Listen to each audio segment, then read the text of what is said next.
warahmatullahi wabarakatuh. Salam Om Swastiastu, Namo Buddhaya, salam kebajikan. Rahayu, rahayu, rahayu. Kami dari kelompok 7 ingin memberikan materi tentang makna ICT dan penerapannya di Indonesia. Perkenalkan, nama saya Pandara Ayu Sari dengan NIM 131 ingin membaca materi makna dan asal-usul ICT. Istilah ICT berasal dari kata Latin laicius, yang berarti rakyat biasa atau bukan rohaniawan.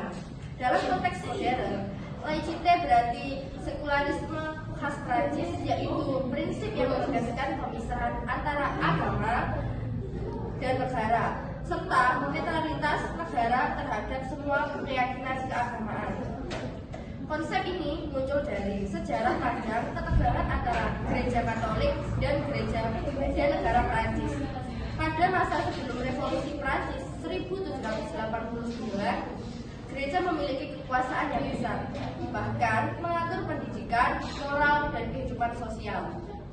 Setelah negara revolusi, muncul gagasan bahwa negara harus bebas dari pengaruh agama dan demi menjamin kebebasan individu dan kesetaraan warga negara tanpa memandang kepercayaan mereka. Prinsip laicite kemudian dilembagakan dalam Undang-Undang Pemisahan Gereja dalam Negara tahun 1905 yang menyatakan Republik tidak mengakui, tidak mengaji, dan tidak mensubsidi agama apapun. Artinya, agama menjadi urusan pribadi warga negara, bukan urusan publik atau kenegaraan. Namun, negara tetap menjamin kebebasan setiap orang untuk beragama dan menjalankan ibadah sesuai keyakinannya.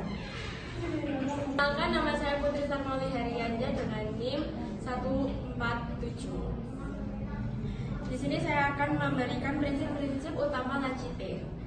Secara umum terdapat 3 prinsip utama dalam laicite. Yang pertama ada kebebasan beragama. Setiap orang memilih memeluk atau tidak memeluk suatu agama tanpa paksaan dari negara atau masyarakat. Negara hanya menjamin hak tersebut tanpa ikut campur dalam urusan keagamaan. Yang kedua ada netralis negara. Negara tidak boleh menunjukkan keberpihakan terhadap agama tertentu. Semua keputusan politik, hukum, dan kebijakan publik harus berdasarkan rasionalitas dan kepentingan umum, bukan berdasarkan ajaran agama.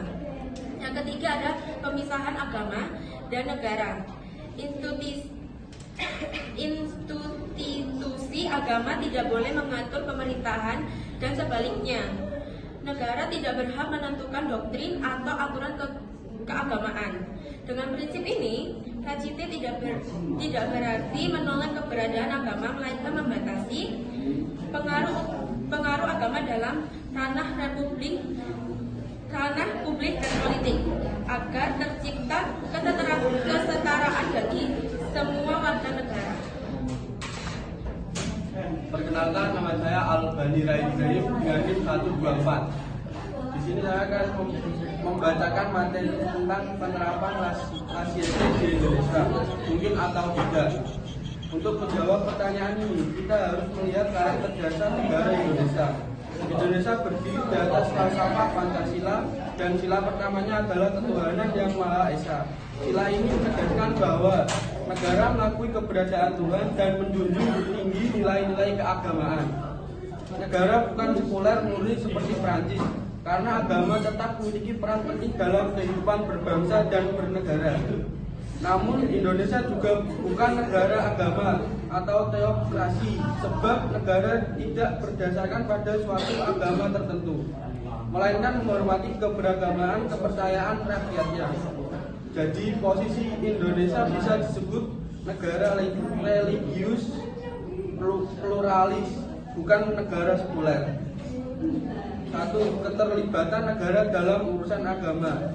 Berbeda dengan Prancis yang memisahkan agama dari negara, Indonesia justru menjadikan agama sebagai salah satu pilar sosial.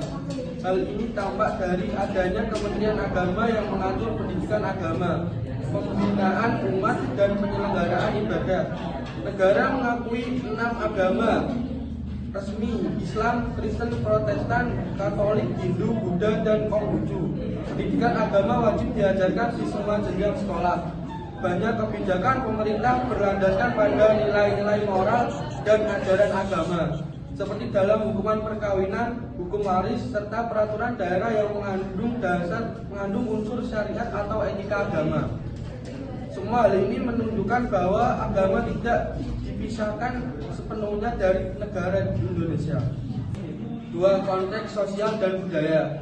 Selain faktor hukum dan politik, faktor sosial juga penting. Masyarakat Indonesia dikenal sangat religius dan memiliki kehidupan spiritual yang kuat. Dalam kehidupan sehari-hari, nilai agama menjadi pedoman moral, sosial, dan budaya.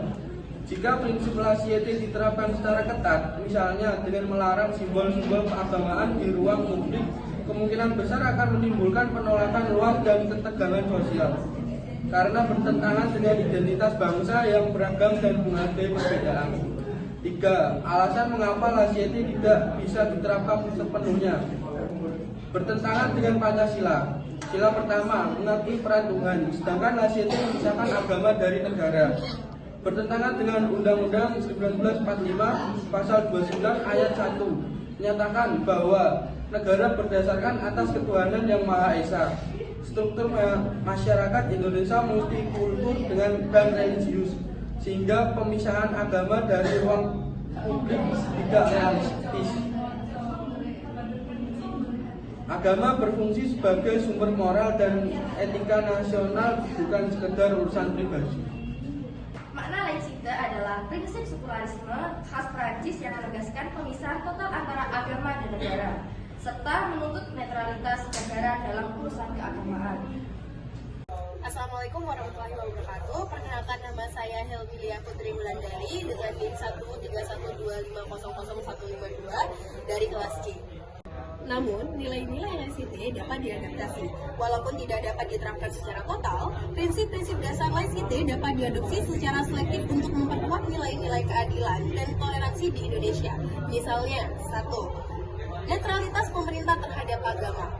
Pemerintah harus bersikap adil kepada semua agama tanpa diskriminasi, baik dalam kebijakan publik, bantuan sosial, maupun pelayanan administrasi. Yang kedua, menjamin kebebasan beragama dan berkeyakinan. Setiap warga negara berhak memilih agama atau keyakinan yang diyakininya, bahkan termasuk hak untuk berpindah agama. Hal ini sesuai dengan pasal 28E ayat 1 UUD 1940. Yang ketiga, mencegah politisasi agama. Agama tidak seharusnya dijadikan alat politik untuk mendapatkan kekuasaan karena dapat memecah belah masyarakat dan melemahkan persatuan bangsa. Yang keempat, menegakkan kesetaraan warga negara di depan hukum. Semua warga harus diperlakukan sama tanpa memandang agama ataupun kepercayaan. Prinsip ini juga tercermin dalam pasal 27 UUD 1945 tentang persamaan kedudukan warga negara di depan hukum. Jika laicite dapat diterapkan secara murni di Indonesia, maka Kementerian Agama harus dihapus, pendidikan agama di sekolah negeri harus ditiadakan, negara tidak boleh mencampuri urusan ibadah dan pendanaan tempat ibadah.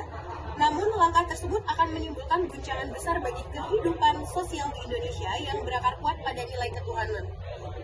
Oleh karena itu, sistem Indonesia lebih cocok disebut sekularisme terbatas atau sekularisme religius, di mana negara menghormati dan melindungi agama tetapi tetap berusaha netral dalam pelaksanaannya. Terima kasih. Sekian dari kelompok kita. Maaf jika ada kesalahan kata maupun